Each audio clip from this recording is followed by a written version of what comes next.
இழுத்து அணைச்சபடி உயிர் மூச்சு நிறுத்து கண்மணியே. தொலைச்சு வெளியேற இன்னும் கொஞ்சம் இருக்கு என்ன வழி.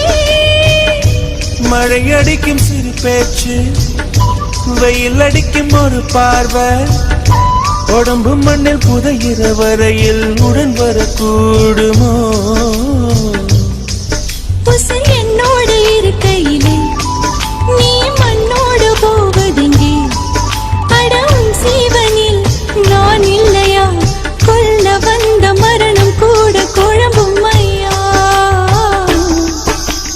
உறுப்பு சிறுப்பவளே, என்ன குங்குமத்தில் கரைச்சவளே, நெஞ்சில் மஞ்சள் தைச்சு கூடிக்கையில் உன்னை கொஞ்சம் பூசுவையா.